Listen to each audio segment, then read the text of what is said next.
सभी दर्शकों को नमस्कार, जय श्री कृष्ण।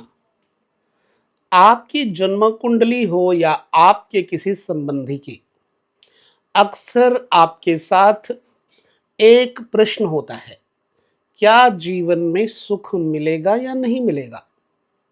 हम उसी संदर्भ में आपको इस समय जो जानकारी दे रहे हैं, बहुत ही महत्वपूर्ण है। आदमी को सुख, संपत्ति, शांति एक साथ सब नहीं मिल पाता। अगर उसके जीवन में नींद है तो भूख नहीं है, भूख है तो नींद नहीं है। जीवन में भूख और नींद दोनों की पूर्ति के लिए व्यक्ति न जाने कितने श्रम करता है, न जाने कितना दौड़ भाग करता है और सब जगह जाकर के एक ही चीज तलाशता है, वो है सुख और शांति। कुंडली में शांति के परिप्रेक्ष्य में लेकर के अगर हम विचार करें तो सुख पर ही जाकर सुई अटक जाती है। ये सुई जीवन पर्यंत चलती रहती है, पहुंचती कहीं नहीं है। मनुष्य इसी चक्र में भटकता भटकता अंततः अपने जीवन काल की यात्रा को संपन्न कर देता है और एक आशा लेकर के कि हम आज नहीं तो कल सुखी हो जाएंगे। इसी संदर्भ में आइए हम कुंडली के इस विषय को समझें। ये लग्न है, यह द्वितीय भाव है, यह तृतीय भाव है और ये चतुर्थ भाव है। कुंडली में जो लग्न है, चतुर्थ भाव है, सप्तम भाव है, दसम भाव है, इसको कहते हैं केंद्र, जिसमें लग्न को मूल त्रिकोण की संज्ञा भी मिली है। एक बात और, लग्नेश सदैव श्रेष्ठ होता है। लग्नेश के ऊपर ही जीवन के शांति और सुख का लक्ष्य निर्धारित होता है। लग्नेश व्यक्ति का अच्छा नहीं है तो शांति नहीं मिलेगी और चतुर्थेश अगर अच्छा नहीं है तो सुख नहीं प्राप्त हो सकता। तीन प्रकार की राशियां होती हैं। एक चर होती है और एक स्टेबल होती है, स्थिर होती है, एक द्विस्वभाव होती है। चर जो मूवमेंट करने वाली, लाइफ को आगे पीछे लेकर चलने वाली, दौड़ाने वाली, भगाने वाली होती है, उसे चर कहते हैं। स्थिर कहते हैं स्टेबिलिटी को। व्यक्ति स्थिर होकर के आगे पीछे नहीं जा पाता, वहीं का वहीं अटक जाता है। तीन प्रकार की राशियां होती हैं। आपकी कुंडली में अगर लग्न चर है तो चतुर्थ भाव भी चर ही होगा। उदाहरण के लिए यहां अगर मेष राशि आएगी तो मेष राशि चर है और यहां पर यदि मेष आएगी तो यहां कर्क आ जाएगी, यह भी चर है। इसका अर्थ क्या है मैं अभी आपको बताऊंगा। जब किसी व्यक्ति का स्थिर लग्न होता है तो वह केंद्र भी स्थिर होता है, स्टेबल होता है। जब दुस्वभाव होता है तो वह दुस्वभावी राशि मानी जाती है। दोनों तरफ में इंसान फंसा रहता है, अब अनमूवमेंटेबल राशि। ठीक है, तो आपकी राशि क्या है इस पर बहुत निर्भर करता है। फिर राशि के अनुरूप चतुर्थ भाव को देखना है जो सुख भाव है। मैंने इससे पहले आपको सुख भाव पर चर्चा की है। किसी व्यक्ति की कुंडली में सुख भाव के अंतर्गत कोई नीच का ग्रह बैठ जाए तो जिंदगी भर उसे सुख नहीं मिलता। और दुख किससे मिलता है? क्योंकि यह घर चौथा है, भूमि का, भवन का, मकान का एवं वाहन का, मां का। अगर यहां चर राशि है तो व्यक्ति अपने भूमि, भवन, मकान और मां के साथ रह नहीं पाएगा। या फिर चतुर्थ भाव का स्वामी स्टेबल राशि में बैठा हो तब तो रह पाएगा। चतुर्थ भावेश चर में बैठा हो तो वो नहीं रह पाएगा। अब देखिए चतुर्थ भाव का किन भावों के साथ युति से लाभ होता है। देखिए चतुर्थ का लग्न के साथ तालमेल होने पर जातक के जीवन में सुख का लक्ष्य रहता है, क्योंकि लग्न जातक स्वयं होता है। ठीक इसी प्रकार से चतुर्थ भाव से द्वितीय भाव का कोई मेल हो जाए तो जातक के पास धन, वैभव, संपत्ति कुटुंब के साथ रहकर के बनी रहती है। ठीक है। चतुर्थ भाव का तृतीय भाव के साथ यदि तालमेल हो जाए तो जातक की जिंदगी में खर्च होता है और अपने भाई, बंधु तथा मित्रों पर ज्यादा खर्च होता है। ऐसा व्यक्ति भोगवादी प्रवृत्ति का होता है। क्यों? अगर चतुर्थ से तृतीय भाव को देखेंगे तो तृतीय भाव जो लग्न से है वो है 12वां भाव चतुर्थ से। कोई भी भाव का स्वामी अपने से 12वें में जाकर के भोगवादी अर्थात क्षय, व्यय, हानि इत्यादि करवाता है। यदि तृतीय भाव का चतुर्थ भाव के साथ कोई संयोग हो जाए, मतलब युति या फिर दृष्टि, तो जातक अपने, क्योंकि तीसरा घर मित्रों का है, भाई बहनों का है, तीसरा घर बल पराक्रम का है, आपकी भुजा शक्ति का है। तो जब चतुर्थ भाव तृतीय भाव का कोई युति या दृष्टि योग होगा तो जातक करते करते करते करते थक जाएगा, लेकिन स्थिति दृढ़ नहीं होगी, स्टेबल नहीं होगी। तो कहां होगी उसको शांति भाई, कहां होगा उसको सुख? अभिप्राय कहने का समझिएगा। चतुर्थ का पंचम से, क्योंकि चतुर्थ से पंचम भाव जो है वो धन का है। चतुर्थ से पंचम भाव, आपकी मां के पास धन होगा या नहीं होगा? आपकी मां के जीवन में कुटुंब का सुख होगा या नहीं होगा? आपके मां के घर में माता, पिता, भाई, बंधु यानी ननिहाल पक्ष में सुख होगा या नहीं होगा? तो द्वितीय भाव चतुर्थ से पंचम भाव है। यदि पंचम भाव में पापक ग्रह बैठे होंगे, जैसे राहु, केतु, शनि, ये पापक ग्रह कहे जाते हैं। चंद्रमा भी अगर पक्ष बली ना हुआ तो पापक ग्रह बन जाता है, नीच का हो जाना पापक ग्रह बन जाता है। मंगल भी अगर नीच का हो जाए पंचम में तो वह पापक ग्रह की तरह ही जीवन में काम करता है। तो आपके मां के जीवन में कौटुंबिक सुख मायके में नहीं रहा होगा, प्रैक्टिकल देख लीजिएगा। वो बात अलग की है कि आपके पंचम भाव में बैठा हुआ राहु, केतु, पापक ग्रह शनि राशि के अनुसार फल देगा। याद रखिए, प्रत्येक राशि अगर काल पुरुष के कुंडली में जाएंगे तो प्रत्येक राशि में से दूसरी राशि स्टेबल राशि आ जाएगी और तीसरी राशि दुष्भाव आ जाएगी, अनमूवमेंटेबल।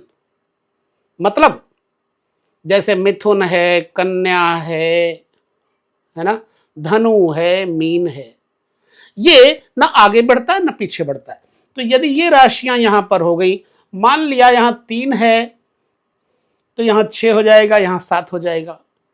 मान लिया यहां 2 है तो यहां जब स्थिर राशि लग्न में होगी तो मूल त्रिकोण में अनमूवमेंटेबल राशि हो जाएगी, धनु, कन्या, मीन, मिथुन आदि। अब मूवमेंट तो करेगी लेकिन आगे पीछे उसका कोई अस्तित्व स्थिर नहीं हो पाएगा। तो यदि यहां पर चर राशि है तो यहां पर स्थिर राशि बन जाएगी, और स्थिर राशि में कोई स्थिर ग्रह जब होगा तो उस व्यक्ति के पास पुत्र, संपत्ति, मां के पक्ष का कुटुंब मजबूत पाया जाएगा। पंचम भाव में बैठे हुए शुभ ग्रह चतुर्थ से द्वितीय भवन, सुख का कुटुंब है पंचम भाव, अर्थात आपके सुख का वर्चस्व पंचम भाव है। यदि पंचम भाव दूषित हो जाए तो व्यक्ति को ना पुत्र का सुख होगा, ना दृढ़ इच्छा शक्ति मजबूत होगी, ना ज्ञान विज्ञान अध्यात्म मजबूत होगा। इसलिए पंचम भाव नवम से नवम होने के कारण अत्यधिक महत्वपूर्ण है। आगे कुटुंब परंपरा को देखने के लिए पंचम भाव महत्वपूर्ण है। आप देखिए, चतुर्थ भाव और पंचम भाव यदि शुभ हो जाए, दोनों ठीक मित्र हैं, चतुर्थेश पंचमेश की युति बन जाए तो इस व्यक्ति के जीवन में इसके संतानों के द्वारा पूर्ण सुख प्राप्त होता है। यानी सुखेश मजबूत हो जाता है जब पंचमेश के साथ कोई योग करेगा। अब देखिए, चूंकि चौथा घर मां का घर है और मां का घर अगर यहां ले आया जाए तो लग्न बन जाएगा मां का, और मां के लग्न से तीसरा भवन छोटे भाई बहन, मातृ पक्ष के कुटुंबी मित्रों का होता है। तो मां के मित्र, छोटे भाई बहन, बल पुष्टि पराक्रम कैसा है ये छठा घर बताता है। यहां पर बैठे हुए नीच ग्रह आपको बल देंगे, लेकिन आपकी मां ने जीवन में बहुत मेहनत की होगी। यहां पर बैठे हुए शुभ ग्रह मां को जीवन में सुख दिए होंगे, लेकिन आपके जीवन में समस्याएं पैदा करेगा। यही है इस कुंडली का पूर्ण सही मायने में रहस्य समझना। छठा घर रोग, ऋण, शत्रु है। यदि छठे घर का स्वामी आपकी कुंडली में चतुर्थ से कोई संबंध बनाएगा शुभ होने पर, तो आपको ननिहाल पक्ष से अत्यधिक लाभ प्राप्त होगा, अन्यथा दुश्मनी ही बनी रहेगी। किस किस के साथ? मां के साथ और ननिहाल पक्ष के साथ। चलिए, अब हम कई कुंडलियां आपको फ्यूचर में चतुर्थ भाव के ऊपर दिखाएंगे कि इन लोगों ने कैसे अपने जीवन में उत्कर्ष की सीमा प्राप्त की, मीन्स कैसे उनकी लाइफ सज करके बढ़िया हुई, धनाढ्य हुए। इसलिए आपको प्रूफ से समझाएंगे, परंतु अभी यहां पर हम आपको बता दें कि चतुर्थेश यदि लग्न के अंतर्गत आ जाए किसी व्यक्ति का, तो जातक धनवान, राज सम्मान की तरह उसको गिना जाएगा, राजसी ठाट बाट, क्योंकि चतुर्थ भाव पब्लिक है।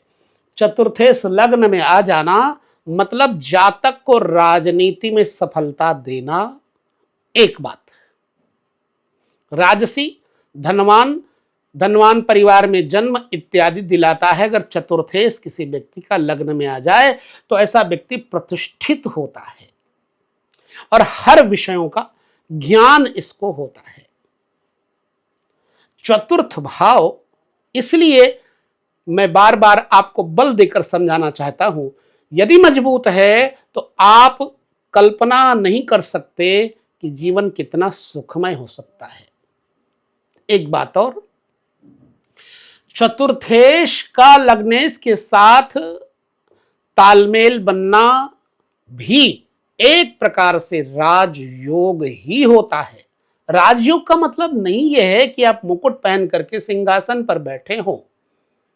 उसका मतलब है कि आप जिस कार्य क्षेत्र में हैं उस कार्य क्षेत्र में आपका वर्चस्व होगा, आप अच्छा डिफिनेशन दे पाएंगे, लाइफ का अच्छा एंजॉय कर पाएंगे। चतुर्थेश लग्नेश राजयोग।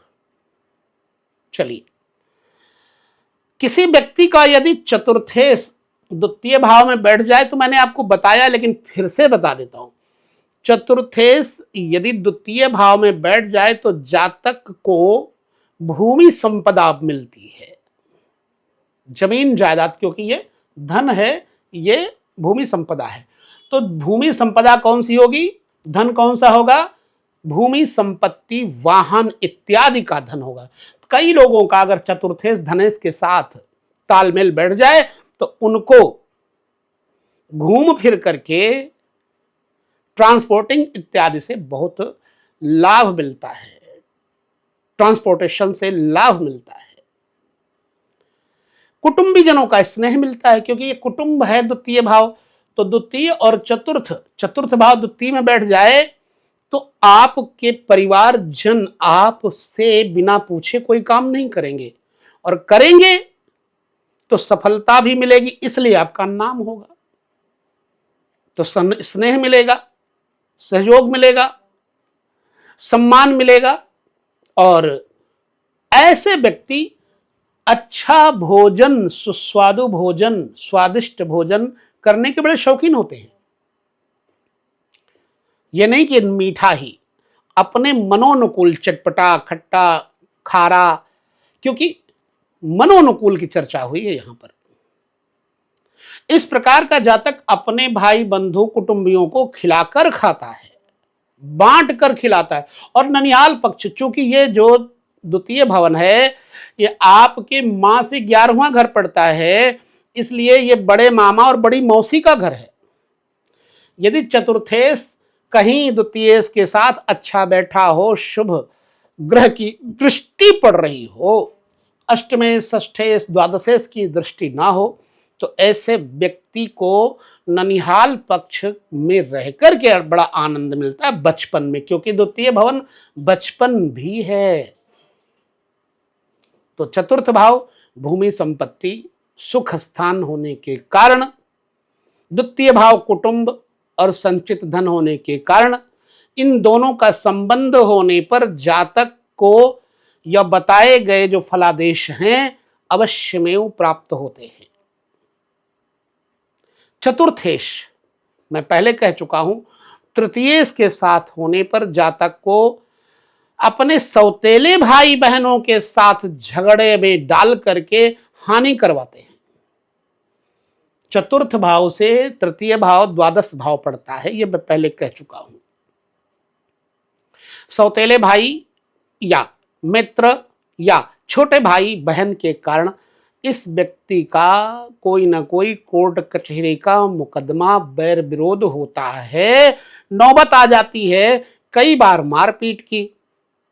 तो चतुर्थेश का अपने चतुर्थ भाव से हानि भाव में होना जातक को मित्र, पड़ोसी, बंधु या सौतेले भाई के कारण परेशानी का योग बनाएंगे। अब चतुर्थेश यदि आपका चतुर्थ में, यहां का स्वामी यहीं पर बैठा है और कहीं बुध, शुक्र या समदृष्टि ग्रह चंद्रमा, गुरु से दृष्ट हो जाए तो जातक पड़ोस में भूमि खरीदकर उसमें गड़ा हुआ धन तक हासिल कर लेता है। चतुर्थेश के ऊपर जितना आप रिसर्च करेंगे पाएंगे अपने जीवन के बारे में यथार्थता।